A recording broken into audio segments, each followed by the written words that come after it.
4장 21절 말씀 보겠습니다.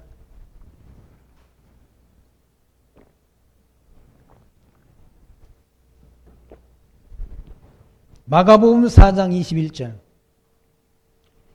또 저에게 이르시되 사람이 등불을 가져오는 것은 말 아래나 평상 아래나 두려함이냐 등경 위에 두려함이 아니냐.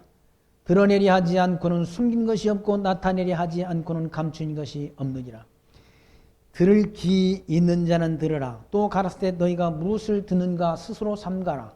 너희의 헤아리는 그 헤아림으로 너희가 헤아림을 받을 것이요 또 더 받으리니 있는 자는 받을 것이요 없는 자는 그 있는 것까지 빼앗기리라. 등불 비유를 통해서 예수님께서 생명의 빛으로 오신 것을 증거한다. 등불은 곧 그리스도 자신을 가리킨다. 등불을 옛날에 호롱불을 켜가지고 말 아래, 말이라는 말은 곡식을 옛날에는 지금은 다 쌀도 다 5kg짜리 4kg짜리 푸대로 다 나오는데 우리 어릴 때는 다 말로 대 아니면 말로 됐다. 말, 대, 홉 있다. 홉은 말보다 대보다도 더 작은 단위이고 말은 꽤 큰 단위란.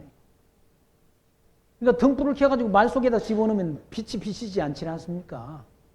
그러니까 등불을 켜가지고 등경 위에 두려는 것이지 말 아래에 두려는 것이 아니란 얘기죠. 근데 예수님께서 지금 오셔서 생명과 빛으로 오신 예수님께서 자기를 숨기질 않습니다. 숨기는 이유가 왜 숨기는가? 하나님이 택한 백성이 아닌 자들은 듣지 못하도록 자기 자신을 예수가 하나님의 아들 그리스도이심을 숨긴다는 얘기죠. 이사야 성경에서 그런 말씀이 있어. 이사야 성경 6장 9절로 10절. 너희가 듣기는 들어도 깨닫지 못할 것이요 보기는 봐도 알지 못하리라 하여 이 백성들이 마음을 둔하게 하며 그 귀가 막히고 눈이 감기게 하라. 염려컨대 그들이 눈으로 보고 귀로 듣고 마음으로 깨닫고 다시 돌아와 고침을 받을까 하노라라고 기록됐다. 예수님이 오셨는데 유대인들이 예수를 믿고 다 돌아오면 안 된다는 얘기죠. 이사야 선지자가 예수님이 오시기 700년 전 그리스도가 오게 되면 듣기는 들어도 깨닫지 못한다. 보기는 보아도 알지 못한다. 그리고 마음으로 둔하며 그 귀가 막히고 눈이 감기게 하리라. 그러니까 예수님이 오셔서 표적, 예수가 하나님의 아들이신 그리스도인 표적을 병 고치는 표적, 이런 표적을 행했다. 눈먼장이 눈은 표적을 보고도 예수가 하나님의 아들 그리스도이심을 바리새인들은 믿지 않는다. 유대인들은 믿지 않는다. 왜? 보아도 보지 못하고 들어도 듣지 못하고 깨닫지 못하도록 하나님이 역사하셨어. 듣지 못하도록, 깨닫지 못하도록, 믿지 못하도록 역사한다. 그래서 예수가 하나님의 아들 그리스도이신 것을 스스로 숨긴다는 얘기죠. 세상 사람들은 다 불을 켜가지고 등경 위에 두는데 예수님께서는 드러내지 않으려고 한다는. 거기 22절 드러내려 하지 않고는 숨긴 것이 없고 나타내려 하지 않고는 감춘 것이 없다라고 말씀한다. 들을 귀 있는 자는 들으라라고. 들을 귀 있는 자, 하나님이 택한 백성만 들으라는 얘기죠. 또 가라사대 너희가 무엇을 듣는가 스스로 삼가라. 너희의 헤아리는 그 헤아림으로 너희가 헤아림을 받을 것이요 또 더 받으리니 있는 자는 받을 것이요 없는 자는 그 있는 것 같이 빼앗기리라. 유대인들은 다 빼앗긴다. 유대인들은 빼앗겼어. 있는 자는 받고 더 받아서 믿음이 더 풍성해지고 유대인들은 있는 것마저 빼앗긴다. 율법주의자들은 다 빼앗겼어. 지옥으로 간다. 유대인들은. 그러면서 또 가라사대 하나님의 나라는 사람이 씨를 땅에 뿌린 것 같다. 하나님 나라는 땅에 씨를 뿌리는 것 같다. 그 씨가 뭡니까? 하나님의 말씀이라고 그랬잖아요. 말씀의 씨가 돌짝박, 마태복음에는 돌짝박, 길가, 가시, 덤불 속에 떨어진다는 얘기예요. 길가에 떨어진 뿌리는 씨는 열매를 맺지 못한다. 돌짝밭에 뿌려진 씨도 열매를 못 맺는다. 가시덤불 속에 떨어진 씨앗도 열매를 맺지 못한다는 얘기예요. 어디 떨어진 씨앗만 열매 맺는가? 옥토밭에 뿌려진 씨앗만 열매 맺는다. 그러니까 예수 믿다가 다 예수 안 믿고 돌아가는 사람 맞잖아요. 이단에 빠지는 사람들도 있다는. 그거 어떡하겠어? 사람이 어떻게 말리냐고, 그거. 이단에 빠진 사람들은 한두 번 이렇게 권면을 해보고 안 되면 멀리하라. 만나지 말라는. 이단자들을 설득해가지고 이렇게 끌어오려고 그렇게 해봤더니 안 된다. 왜? 거기 빠진 사람들이 쉽게 넘어오지 않는다.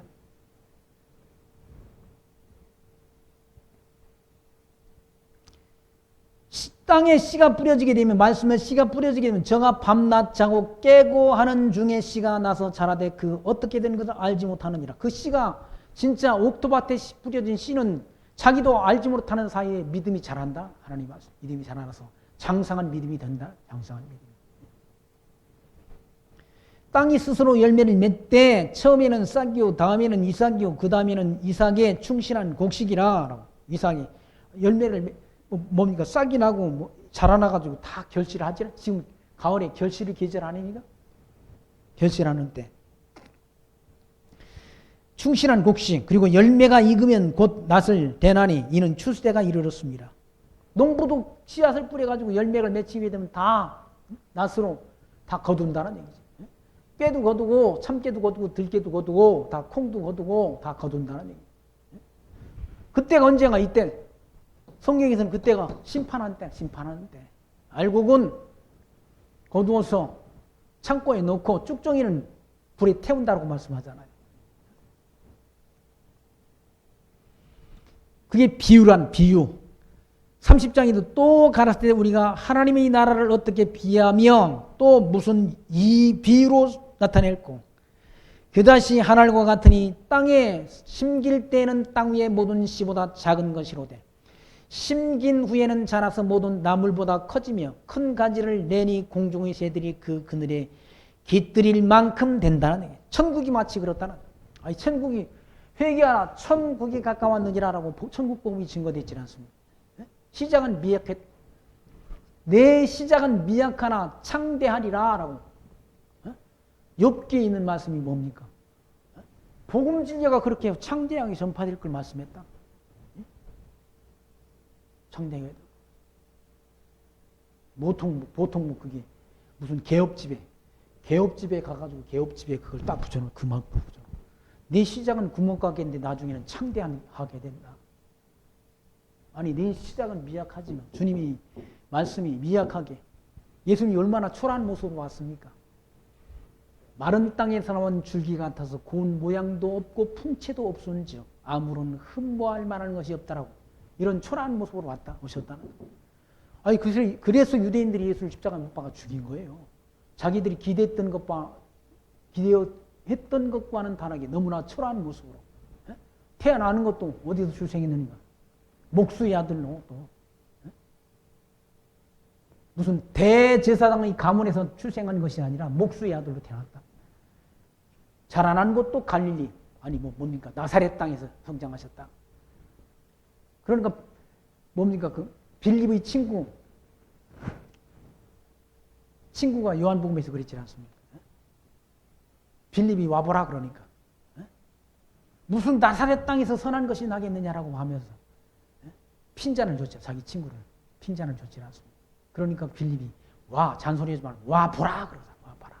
메시아다. 나다니엘이라는 친구한테. 오라고 그러니까 아유 나사렛 땅에서 무슨 선한 것이 나냐. 야 잔말하지 말고 와 봐. 모세가 율법에서 기록하였고 선지자들이 기록한 그 일을 만났다라고. 빌립이 그렇게 그리스도를 증거하죠. 모세가 율법에서 기록하였고 선지자들이 증거한 그 일을 만났다. 그분이 누군가? 그리스도시라네.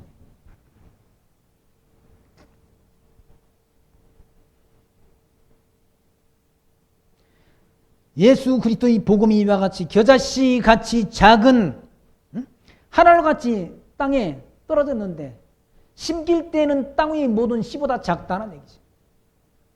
그리스도의 복음이 온 세상에 전파됐잖아. 지금 성령이 임하시면 너희가 권능을 받고 예루살렘과 유다와 사마리아와 땅끝까지 이르러 내 증인이 되리라 하신 그 약속의 말씀대로 이 복음 진리가 예루살렘에서 시작돼서 온 사방에 다 전파됐다. 온 세계에.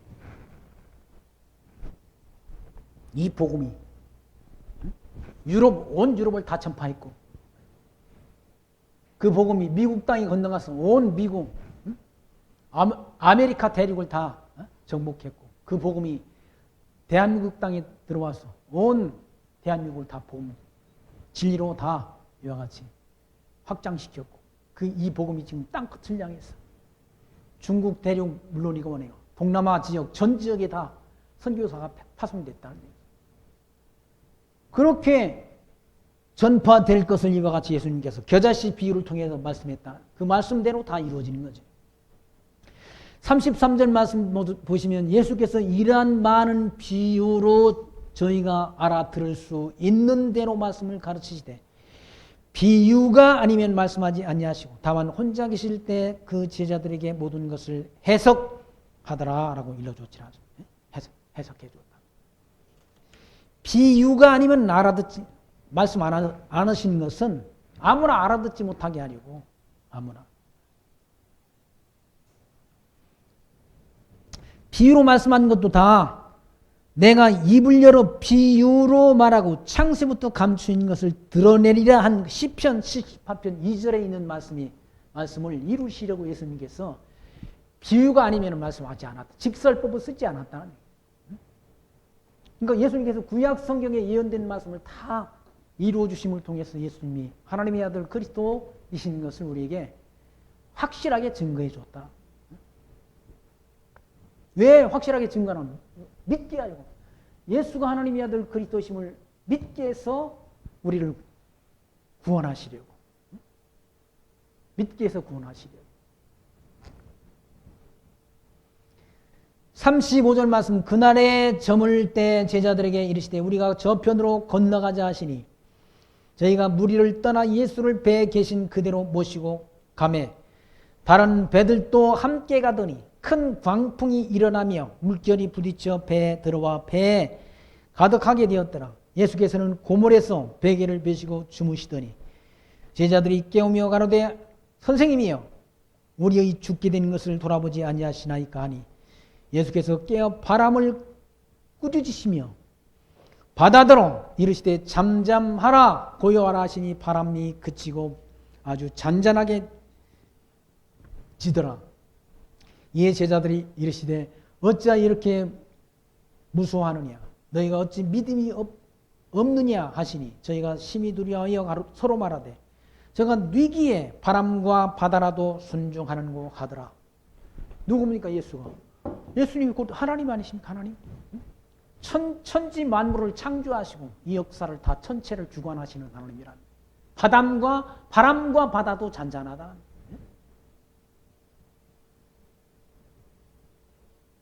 저 친구 목사님이에요. 여기 경기도가 지금 지난주에 한 주에 지금 비가 온다고. 제가 그랬어요. 이 쓸데없는 비를 이렇게 비가 자주 와가지고 그런다고 그러니까 그분이 그래요. 다 쓸데없는 것이 어디 있냐고. 다 하나님이 다 작정한 건 한 대로 다 이루어진다. 그 말 맞지? 그 말 맞는데 우리 인간 편에서 볼 때는 가을에 추수 때인데 가을에는 추수하는 때 하는 비가 오는 게 아무런 유익이 없는 일이라. 다 하나님의 뜻대로 되는 일이지 하나님의 뜻이 아닌 거 이 땅에 있습니까? 우리는 그래서 하나님의 뜻, 기도라는 걸 하나님의 뜻이 하늘에서 이룬 것처럼 땅에서도 이루어지기를 기도하라고 그렇게 일러주셨지 않습니까? 하나님의 뜻이 아닌 일이 없다. 그런데 인간 편에서는 비가 이렇게 오니까 가을에 어제 보니까 막 도로가 다 미어지도록 강원도 쪽으로 가던데 그 사람 놀러 가는데도 가서 비가 안 와야 놀기가 좋지. 농사도 농사지만 그게 사람 뜻대로 안 된다. 비가 내리는 것을 어떻게 사람이 주관합니까? 바람과 파도를 누가? 주님께서. 왜? 창조주 하나님께서. 이 역사를 주관하시는 하나님께서. 창조주의 능력을 보이셨다. 능력을. 뭘 통해? 바람과 바다를 잔잔케 하는 그 표적을 통해서 예수가 하나님의 아들 그리스도이심을 확증해 줬다. 우리가 확실한 믿음 갖게 하려고. 천지 만물을 주관하는 주관자가 주님이시구나라는 사실을 표적을 통해 증거해 주었다. 왜 증거해줘? 믿게 하려고. 하나님이 택한 것은 믿게 하려고. 믿고 새 생명을 얻게 하려고. 5장 말씀 보시면 예수께서 바다 건너편 거라사이니 지방에 이르러 배 나오시며 곧 무서운 귀신 들린 사람이 무덤 사이에서 나와 예수를 만나. 귀신 들린 자의 귀신을 쫓아내는 표적. 표적을 보인다. 귀신도 하나님이 다 주관하는. 귀신 우리 눈에 보입니까? 안 보이잖아. 사탄이 우리 눈에 보입니까? 안 보이잖아. 천사 우리 눈에 보입니까? 안 보이잖아. 근데 사단을 누가 지배하십니까? 사단을 만드신 분도 하나님이시고 그걸 주관하는 권세가 주님께 있다는 거예요. 눈에 보이는 세계와 보이지 않는 모든 세계를 누가 하나님, 주님께서 만드셨다.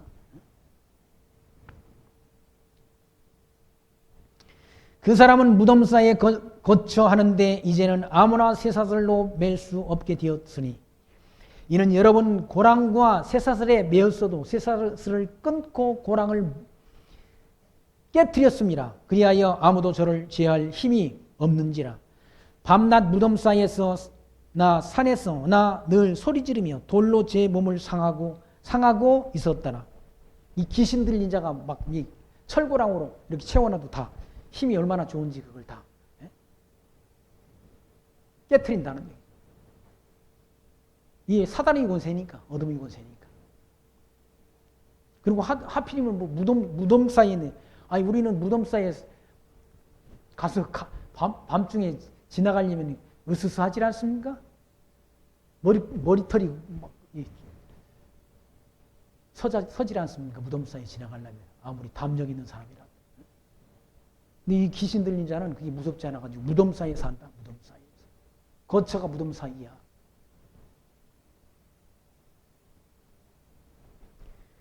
그 귀신 들린 자가 6절 말씀 그가 멀리서 예수를 보고 달려나와 절하며 큰 소리로 부르짖어 가로되 지극히 높으신 하나님의 아들이 예수여. 그 귀신이 예수가 하나님의 아들이신 걸 알아본다는 예, 영적 영물이기 때문에 알아본다는 예수여 나와 당신과 무슨 상관이 있나이까 원컨대 하나님 앞에 맹세하고 나를 괴롭게 마옵소서 하니 이는 예수께서 이미 저에게 이르시기를 더러운 귀신아 그 사람에게서 나오라 하셨습니다. 이에 물으시되 내 이름이 무엇이냐 가로되 내 이름은 군대니 우리가 많음이라 하고 군대막이야 막 숫자가 많다는 자기를 이 지방에서 내어 보내지 마시기를 간절히 구하더니 마침 거기 돼지 큰 떼가 산 곁에서 먹고 있는지라 이에 간과하여 가로되 우리를 돼지에게로 보내어 들어가게 하소서 하니 허락하신데 더러운 귀신들이 나와서 돼지에게로 들어가니 거의 2,000마리나 되는 떼가 바다를 향하여 비탈로 내리다라 바다에서 몰사하거늘 치던 자들이 도망하여 읍내와 촌에 구하니 사람들이 그 어떻게 된 것을 보러 와서 예수께 이르러 그 귀신 들렸던 자 곧 군대에 집혔던 자가 옷을 입고 정신이 온전하여 앉은 것을 보고 두려워하더라. 이에 귀신 들렸던 자의 당한 것과 대저의 일을 본 자들이 저에게 구하며 저희가 예수께 그 지경에서 떠나시기를 간구하더라. 그 능력을 보고 이 귀신도 마음대로 주관하는 권세가 있구나 해가지고 그를 영접하는 것이 아니라 자기 재산 손실이 왔지만 돼지가 2,000번이나 죽어버렸다는 그러니까 떠나기를 예수님 우리도 마을에 오시지 말고 떠나세요. 떠나시기를 간구했다. 예수를 다 영접하는 게 아니라 영접할 자만 영접하는 것이지 아니라는 그 표적을 보고 저분은 보통 분이 아니네 라고 이렇게 저분은 참 큰 권능을 가지고 계신 분이구나 라고 그를 영접하고 그분의 말을 듣기를 원하는 것이 아니라 떠나가기를 원한다. 18절 예수께서 배에 오르실 때 귀신 들렸던 사람이 함께 있기를 간구하였으나 허락지 아니하시고 저에게 이르시되 집으로 돌아가 주께서 내게 어떻게 된 큰 일을 행하사 너를 불쌍히 여기신 것을 내 친족에게 구하라 하신대. 그 귀신 들렸던 자가 고침받았으니까 예수님을 따라가려고 하는데 따라오지 말라는. 너 집으로 가가지고 네가 귀신 들렸던 네가 고침을 받은 그 사실을 가서 전하라네. 다시 말해 간증하라. 친족들에게 간증하라. 친족들에게 구하라신데 그가 가서 예수께서 자기에게 어떻게 큰 일을 행하신 것을 데가볼리에 전파하니 모든 사람이 기이 여기더라. 그걸 가서 전했다. 자기가 고침받은 예수님이 능력으로 고침받은 사실을 전하니까 데가볼리에 있는 모든 사람들이 한테 전하니까 모든 사람들이 놀랍게 여겼다. 기이 여겼다. 라는 말씀이 20절까지 말씀 가운데 기록되어 있고요. 또 병 고치는 표정, 야이로의 딸과 예수의 옷에 손댄 여자의 혈류병을 고치는 그런 표정, 죽은 자를 살려내는 표정, 그런 표적을 통해서 예수가 하나님의 아들 그리스도 되심을 증거합니다. 21절 말씀은 예수께서 배를 타시고 다시 저편으로 건너가시매 큰 무리가 그에게로 모이거늘 이에 바닷가에 계시더니 해당장 중 하나인 야이로라 하는 이가 와서 예수를 보고 발 아래 엎드리어 많이 간구하여 가로되 내 어린 딸이 죽게 되었사오니 오셔서 그 위에 손을 얹으사 그로 구원을 얻어 살게 하소서 하거늘 이에 그와 함께 가실새 큰 무리가 따라가며 에워쌌더라. 해당장 야이로의 딸이 죽었다는 얘기죠. 죽게 됐다는 얘기죠. 고쳐달라고 요청하니까 함께 가는 가운데 수많은 사람들이 함께 따라와 예수님을 쫓아왔다는 얘기죠. 그러니까 12해 동안 12년 동안 혈우증을 낳는 한 여자가 있었다는 얘기죠. 혈우증이라는 말은 혈관에 문제가 생겨가지고 피를 계속 흘리는 그런 불치의 병. 그것도 12년 동안 고침을 받지 못했다는. 불치의 병이 있지 않습니까? 쉽게 병원에서도 의원들도 고치지 못하는 병이 있다는. 그런 병을 단번에 주님께서 고쳐주시는 표적을 행하신다.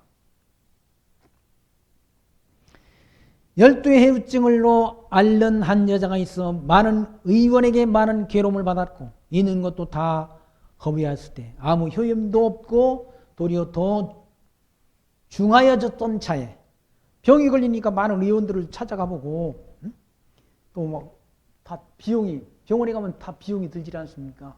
비용이 들어가지고 다 있는 재산도 다 허비했다. 지금은 우리나라 의료보험 제도가 잘 돼 있어가지고 그래도 무슨 암이 걸려도 보험료가 적용돼가지고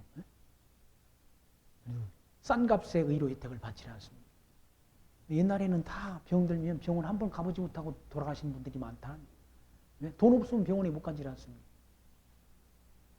이 혈류증 관련 여인도 이 병원 저 병원 찾아다니면서 많은 괴로움을 당하고 다 있는 돈도 다 허비했다. 다 허비했을 때 아무 효용도 없고 도리어 더 병이 중해졌다. 그런데 예수의 소문을 듣고 무리 가운데 섞여 뒤로 와서 그의 옷에 손을 댔다는. 예수님한테 가면 손을 대도 내 병을 고칠 수 있다는 그런 믿음을 갖고 예수님이 옷자락에 손을 댔다는 얘기. 28절 이는 내가 그의 옷에만 손을 대어도 구원을 얻으리라 함이로라. 이에 예수의 그의 혈루 근원이 곧 마름에 병이 나은 줄을 몸에 깨달으니라. 예수의 옷자락에 손만 댔는데도 그 병이 고침을 받은 사실을 그 여자가 알 수 있는 만큼 몸에 신체적 변화가 일어났다. 그런 분이 지금 있으면 그럼 그걸 찾아가서 병 고쳐야지. 암 걸린 사람들 다 병 고치고 불치 병 고치. 옷자락에 손만 대도 예수님 옷자락에 손만 대도 병이 고쳐진다는 얘기. 메시아의 표적, 그리스도에 대한 표적이라는 얘기.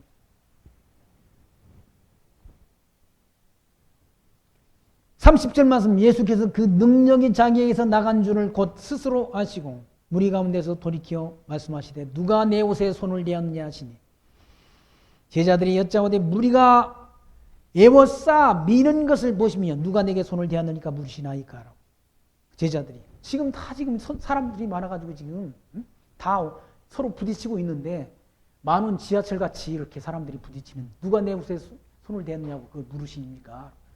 주님 답답하게 왜 그러십니까? 지금 사람들이 많아가지고 지금 서로 몸이 부대끼는데 라고 답변하니까 예수께서 이 일을 행한 여자를 보시려고 둘러보시니 여자가 제게 이루어진 일을 알고 두려워하며 떨며 와서 그 앞에 엎드려 모든 사실을 여쭤왔다. 내가 손에 예수님 옷자락에 손을 댔습니다 하고 예수님 앞에 엎드렸다.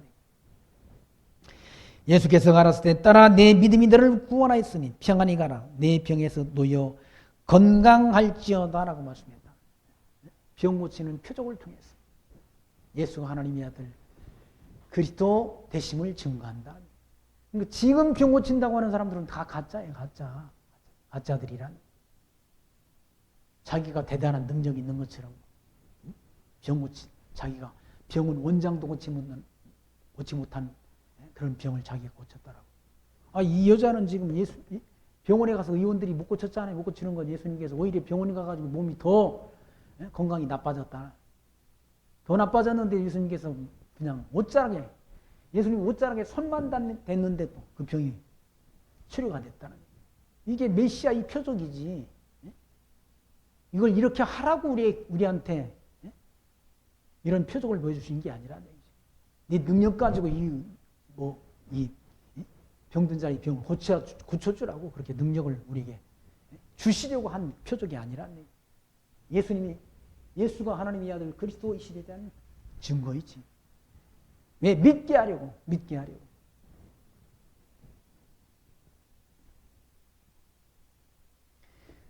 그래서 그 여인이 12의 혈유증으로 앓던 여인의 병이 치료되는 이 표적을 통해서 예수가 하나님의 아들 그리스도이신 것을 증거해 주셨고요. 35절 말씀에 아직 말씀하실 때 해당장의 집에 사람들이 와서 가로되 당신의 딸이 죽었나이다. 예수님이 가시는 중에 그냥 죽어버렸어요. 생명의 주관자가 누구십니까? 주님이시라는 얘기죠. 왜 빨리 가서 고쳐주시지 그렇게 천천히 뜸을 들이셔가지고 죽게 만드냐고. 그 죽은 자를 살리는 표적을 보여주시려고. 죽은 자의 표적. 마태복음에 나사로도 마찬가지야. 나사로가 병들었다고 오라고 그렇게 불렀는데도 안 오시지 않아. 빨리 안 오셔가지고 죽을 때까지 기다리셨다. 그리고 가서 죽은 자 무덤 속에 장사되었는데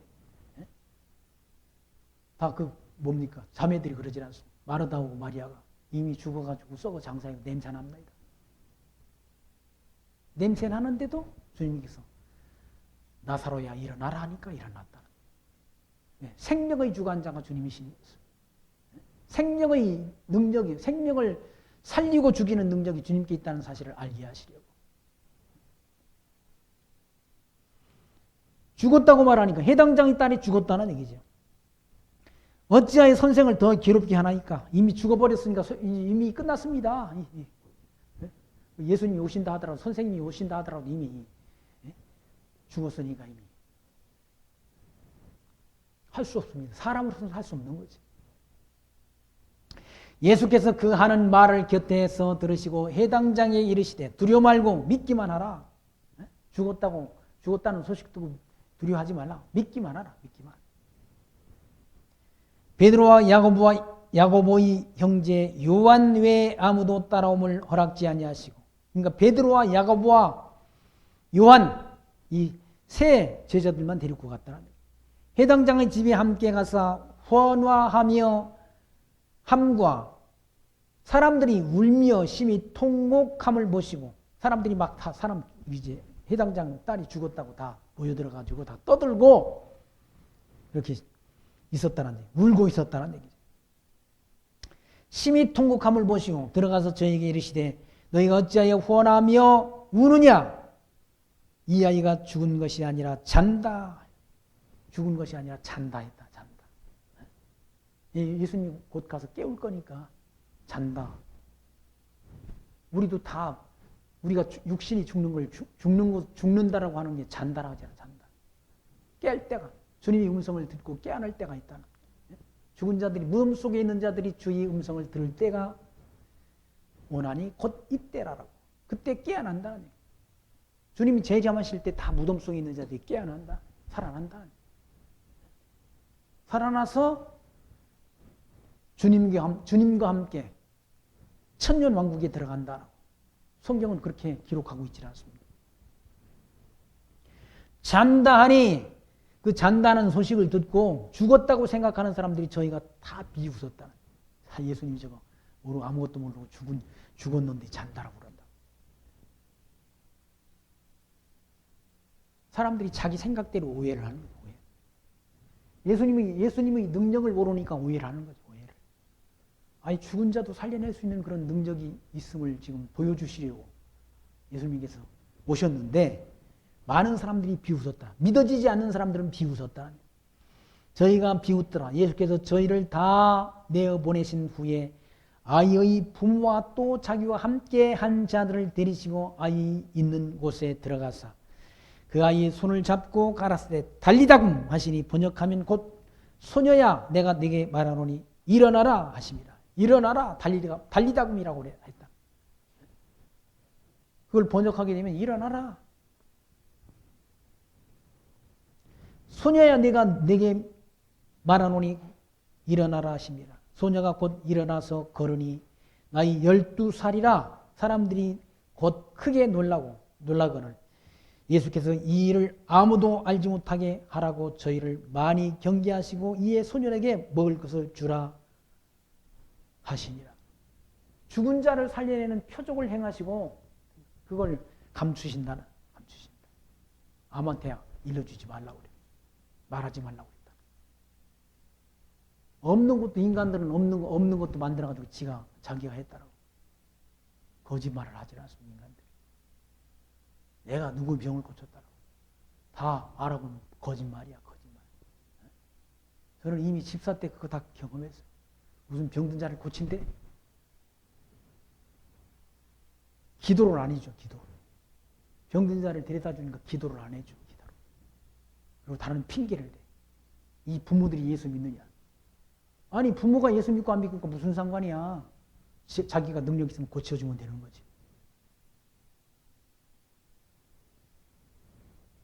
예수님은 그냥 표적을 통해서 죽은 자를 살려내는 표적을 행하시고도 그걸 말하지 말라고 그랬다.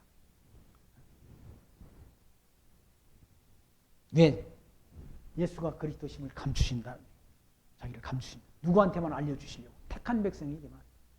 영생을 주시려고 정해진 자에게만 그 표적을 통해서 예수가 하나님의 아들 그리스도심을 알게 해서 믿고 어떻게 새 생명을 얻게 하려고.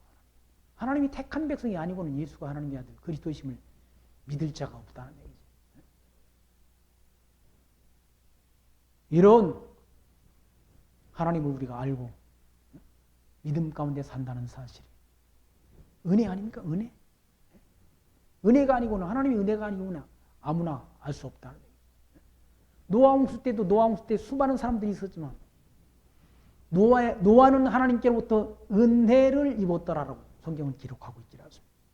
저와 여러분도 이와 같이 이 시대, 어두운 시대, 속고 속이는 어둠의 영이 역사하는 이 시대에 예수가 하나님의 아들 그리스도이심을 밝히 알고 그를 보내신 하나님을 여호와로 아는 믿음을 주셨다는 사실을 기억하시면서 그분께 약속하신 영원한 하나님 나라를 기업으로 받은 자로서 하나님이 선하시고 기뻐하시고 이제 하나님 뜻을 말씀을 통해 밝히 분별하여 하나님 앞에 거룩한 삶을 통해 영광 드리는 그런 성도의 아름다운 삶을 사시기를 부탁드리며 말씀 마칩니다. 기도합니다. 하나님 감사합니다. 오늘도 복음서의 말씀을 통해서 모든 피조 세계를 다스리시며 우리 눈에 보이는 세계와 보이지 않는 모든 세계뿐만 아니라 사단도 귀신도 마음대로 주관하시는 전능자이신 것을 말씀 통해 다시금 확증 얻게 하신 하나님 감사합니다. 이 광야 같은 어두운 세상 살아가는 동안 길이요 진리요 생명 되시는 예수 그리스도의 참 빛을 바라보며 우리 달려갈 길 마치는 그날까지 믿음 지키며 승리하는 신앙생활 해갈 수 있도록 성령의 인도하심이 우리들의 삶 속에 늘 함께 역사하여 주옵소서. 예수님 이름으로 기도하옵나이다. 아멘. 찬송